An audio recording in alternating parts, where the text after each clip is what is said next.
Hi, welcome to Shriya's veg kitchen. இப்போ நம்மளுக்கு வந்து பொங்கல் பண்டிகை வரப்போகிறது இல்லையா, அதுக்கு நம்ம சக்கரை பொங்கல் எப்படி பண்ணுறதுன்னு இந்த வீடியோவில் பார்ப்போம்.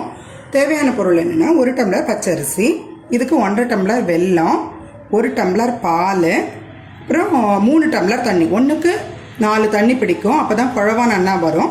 ஸோ 1 டம்ளர் பாலும் 3 டம்ளர் தண்ணியும் எடுத்துக்கிறேன். நீங்கள் எப்படி 2 டம்ளர் பால் 2 டம்ளர் தண்ணி கூட எடுத்துக்கலாம்.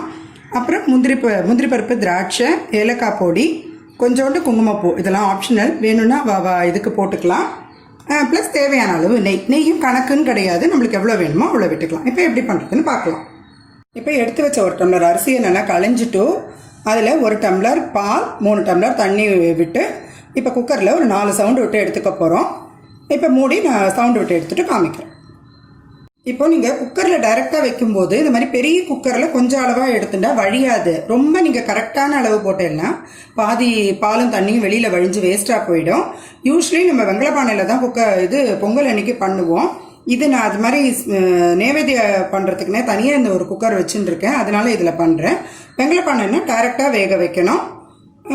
அப்போ வந்து நீங்கள் பார்த்து கலரி விட்டுடலாம். கொஞ்சம் தண்ணி கூட அப்புறம் ஆட் பண்ணிக்கலாம், ஏன்னா அதுக்கு கொஞ்சம் டைரெக்டாக பண்ணும்போது வெங்கலப்பானையில் பண்ணும்போது எக்ஸ்ட்ரா தண்ணி தேவைப்படும்.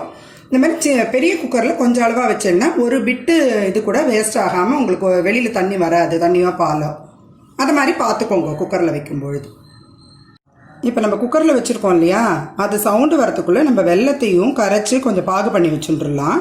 எடுத்து வச்சு 1.5 டம்ளர் வெல்லத்தை பாத்திரத்தில் போட்டு இதுக்கு கொஞ்சம் ஒரு டம்ளர் தண்ணி விட்டு கரைஞ்சப்புறம், யூஸ்வலி எல்லா இதுக்குமே பண்ணுவோம் இல்லையா, நம்ம வீடியோலையுமே எல்லாத்துலேயுமே காமிச்சிருக்கேன்.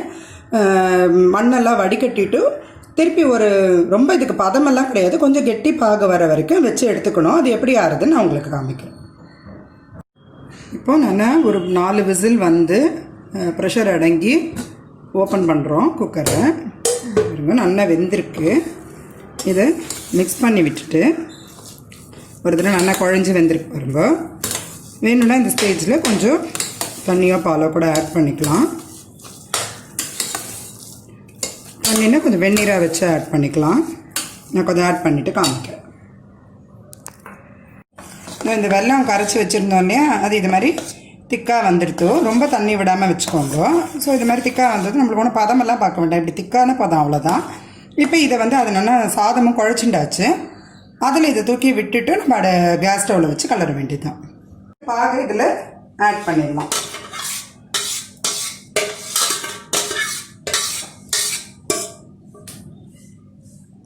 இது மாதிரி பண்ணால் நல்லா ஒரு மாதிரி கெட்டியாக டேஸ்ட்டாக இருக்கும். இதை நல்லா மிக்ஸ் பண்ணிவிட்டு ஸ்டவ்வில் வச்சு கொஞ்சம் ஒரு 2-3 கொதி வர அளவுக்கு கலரினா போதும். ஏன்னா வெல்லம் வந்து ஆல்ரெடி நம்ம வச்சு காய்ச்சிட்டோம் இல்லையா, அதனால வெல்லத்தோட அந்த பச்சை வாசனையெல்லாம் போயிடும். இல்லைன்னா அது வந்து சாதத்தோடு போட்டப்புறம் நிறைய நேரம் வைக்கிற மாதிரி இருக்கும். இது இப்போல்லாம் வந்து ஃபாஸ்டர் வெர்ஷன், சீக்கிரம் பண்ணுறதுக்கு அதே இன்க்ரீடியன்ஸ் அதுதான் யூஸ் பண்ண போகிறோம். பட் இது மாதிரி பண்ணிட்டாக்க நம்மளுக்கு ஃபாஸ்ட்டாக வேலை முடிஞ்சிடும். இப்போ இதை வந்து ஸ்டவ்வில் வச்சு நான் கொதிக்க விட்டுறேன். இப்போ சூடு வர ஆரம்பிச்செடுத்து கொஞ்சம் கொதிக்கும். கொதிச்சப்புறம் நம்ம ஆஃப் பண்ணிடலாம். இந்த நேரத்தில் இந்த வந்து குங்குமப்பூ பாலில் சேர்த்து வச்சுருந்தேன், இதை இதில் ஆட் பண்ணிடலாம். அது சும்மா ஒரு ஃப்ளேவருக்கு தான், இருந்தால் ஆட் பண்ணிக்கலாம், இதெல்லாம் ஆப்ஷனல் தான். நம்ம ஏலக்காய் பொடி போட போகிறோம், அதுவே நல்லா கமகமான்னு இருக்கும். அப்புறம் முந்திரி பருப்பு, திராட்சை, நெய் வாசனை, பால் வாசனை எல்லாம் சேர்ந்துட்டு, அதுவும் நம்ம சங்கராந்தி அன்றைக்கி பண்ணுற பொங்கல் ரொம்பவே டேஸ்ட்டாக இருக்கும். சுவாமிக்குன்னு பண்ணுறோம் இல்லையா, ஃபுல் அண்ட் ஃபுல் டெடிகேட் பண்ணி, அது ரொம்பவே நல்லாயிருக்கும். இந்த பொங்கல் தான் மறுநாளைக்கும் நம்ம கணுக்கு கொஞ்சம் எடுத்து வைக்கணும், அந்த பாத்திரம் ஒழிக்கக்கூடாதுன்னு சொல்லுவேன். ஆனால் அதிலே ரொம்ப நாள் இருந்தாலும் ஒரு மாதிரி ஆகிடும். கொஞ்சம் பாத்திரத்தில் துளியோண்டு சாஸ்திரத்துக்கு வச்சுட்டு மீதி நம்ம ஒரு பாத்திரத்தில் எடுத்து வச்சுட்டு மறுநாள் கணுப்படி வைப்போம் இல்லையா, அதுக்கு இந்த பொங்கலும் எடுத்து வச்சுக்கணும். இந்த ஒரு 5 மினிட்ஸ் அவ்வளோதான், ரெடி ஆகிடும். இந்த பாருங்கள், இப்போ கொதிக்கிறது தெரியறத இந்த மாதிரி சேர்ந்த மாதிரி ஒரு ஆச்சு, ஒரு 3-4 நிமிஷம் ஆயிடுத்து கொதிச்சிருத்தோம். இந்த ஸ்டேஜில் நல்லா கலரிட்டு ஆஃப் பண்ணிடலாம். ரெடி ஆகிடுத்து. இனிமேல் நெய்யில் வந்து முந்திரி பருப்பு, திராட்சை, அப்புறம் ஏலக்காய் பொடியை சேர்த்துட்டு முந்திரி பருப்பு, திராட்சை எல்லாம் போட்டுடலாம். இப்போ ஏலக்காய் பொடி போட்டுடுறேன். இதில்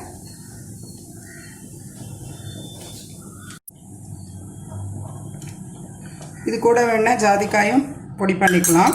அதெல்லாம் அவள் இஷ்டம் தான் நம்மளுக்கு. அவ்வளோதான். இப்போ ஸ்டவ் ஆஃப் பண்ணிடலாம். சக்கரை பொங்கலுக்கு நம்ம முந்திரி பருப்பு வறுக்கிறதுக்கு நெய் விட்டு காஞ்செடுத்து இதில் முந்திரி பருப்பு எடுத்து வச்ச முந்திரி பருப்பு திராட்சை போட்டு முந்திரி பருப்பு செவந்ததும் திராட்சையெல்லாம் குண்டு குண்டாகும் இல்லையா, அந்த மாதிரி ஆனப்புறம் முந்திரி பருப்பு செவந்ததும் நம்ம இதில் சக்கரை பொங்கலில் போட்டால் சுவாமிக்கு நைவேத்தியம் பண்ணுறதுக்கு சூப்பராக நல்ல வாசனையாக கமகமான சக்கரை பொங்கல் ரெடி ஆகிடும். இந்த பாருங்க, திராட்சையெல்லாம் குண்டு குண்டாக ஆரம்பிச்சுடுத்து, முந்திரி பருப்பு செவக்க ஆரம்பிச்சுடுத்து.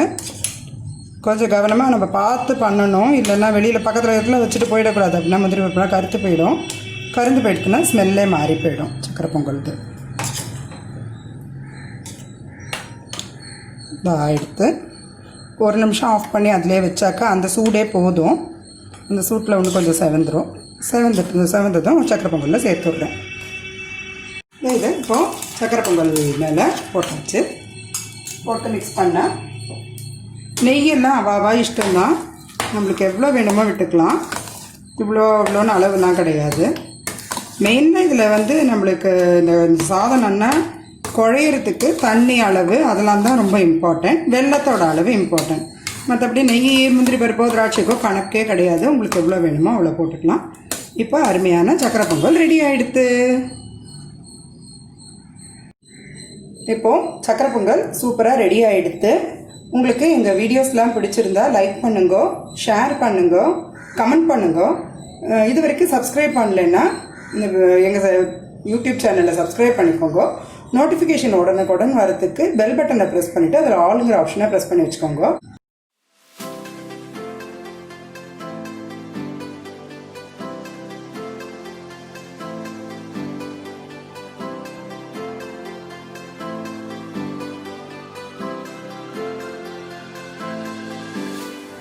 இப்போது பொங்கல் அன்னைக்கு பண்ணுற குழம்பு எப்படி பண்ணுறதுன்னு பார்ப்போம்.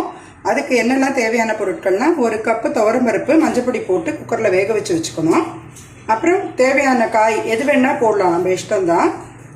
கேரட், அப்புறம் அவரைக்காய், கொத்தவரங்காய், பீன்ஸு, சவ் சவ், பூசணிக்காய், கத்திரிக்காய், பரங்கிக்காய், அப்புறம் உருளைக்கிழங்கு, வாழைக்காய், சக்கரவள்ளி கிழங்கு, சேப்பங்கிழங்கு, கருணாக்கிழங்கு வேணாலும் போடலாம்.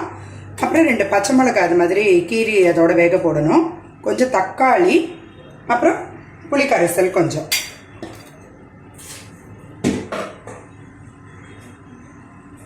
இப்போது நம்ம நறுக்கி வச்ச எல்லா காயும் ஒரு அடிகனமான பாத்திரத்தில், பருப்பு தனியாக வேக போட்டதுனால இது தனியாகவே வேக வச்சுக்கலாம். மூடி போட்டு வேக வைக்கணுங்கிறது இல்லை. ஒரு அடிகனமான பாத்திரத்தில் போட்டுட்டு நான் குக்கர் யூஸ் பண்ணிக்கிறேன். இதில் மஞ்சப்பொடி போட்டுட்டு இந்த சேப்பங்கிழங்கு மட்டும் நம்ம இதோட வேக வச்சுருக்கோம். அது கடைசியாக சேர்த்துண்டா போதும். பருப்போடு அதை வேக வச்சுட்டேன். இதில் கொஞ்சம் தண்ணி விட்டு வேக வச்சுக்கலாம். இதை ஸ்டவ்வில் வச்சு இப்போ வேக வச்சுட்டு காமிக்கிறேன் உங்களுக்கு. இப்போது இந்த குழம்புக்கு தேவையான பொருட்களை வறுத்து அரைச்சி விடணும்.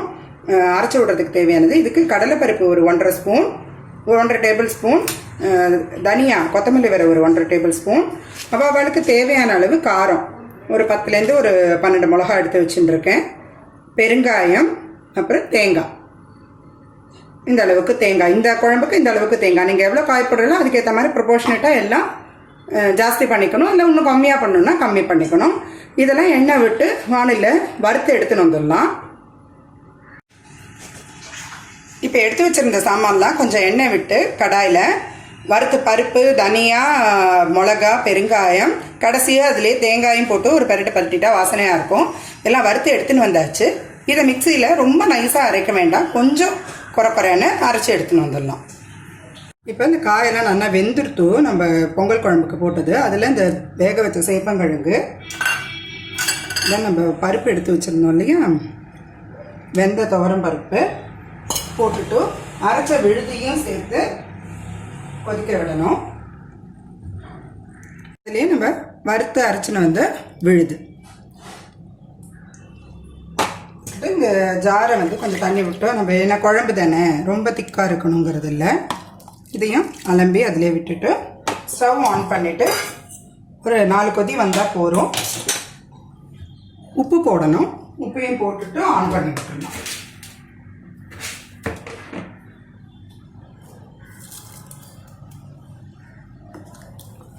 உப்பு போட்டு நல்லா மிக்ஸ் பண்ணி விட்டுட்டு கொதி வர வரைக்கும் வைக்கலாம். நம்ம இதுக்கு வச்சுருந்த புளி ஜலமும் சேர்த்துடலாம். நீர் புளியாக தான், ரொம்ப புளிப்பு வேணுங்கிறது இல்லை.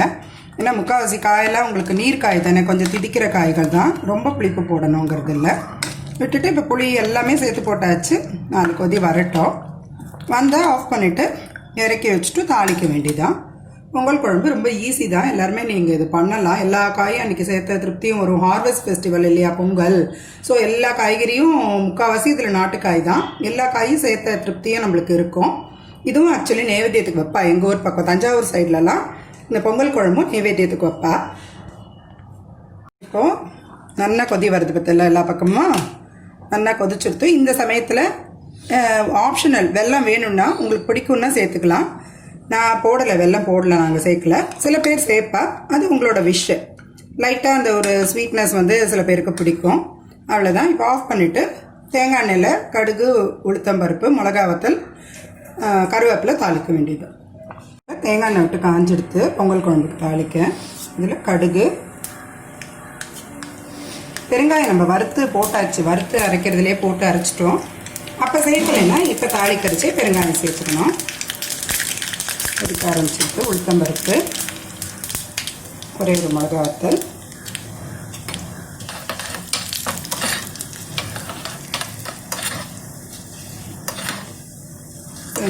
தேங்காய் எண்ணெயில் தாளிச்சோம்னா நல்லா வாசனையாக இருக்கும்.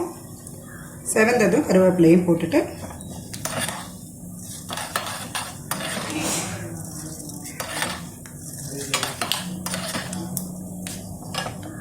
கருவேப்பிலை சேர்த்துடலாம்.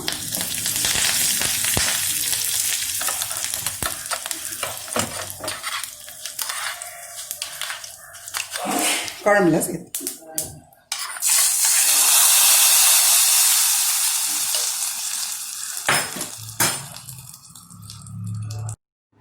இப்போ பொங்கல் குழம்பு சூப்பராக ரெடி ஆகிடுது.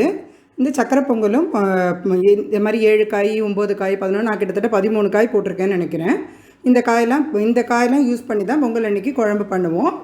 சக்கரை பொங்கலும் பொங்கல் குழம்பு, இதோட வடை, அவளுக்கு தேவையானது மீதி ரசம் குழம்பு எல்லாமே பண்ணுவாள். அது மாதிரி பண்ணி சுவாமிக்கு நைவேத்தியம் பண்ணுறது ரொம்ப நல்லது. பொங்கல் அன்றைக்கி இதெல்லாம் பண்ணி நம்ம எல்லாருமே பொங்கல் கொண்டாடுவோம். தேங்க்ஸ் ஃபார் வாட்சிங். ஹாப்பி பொங்கல்.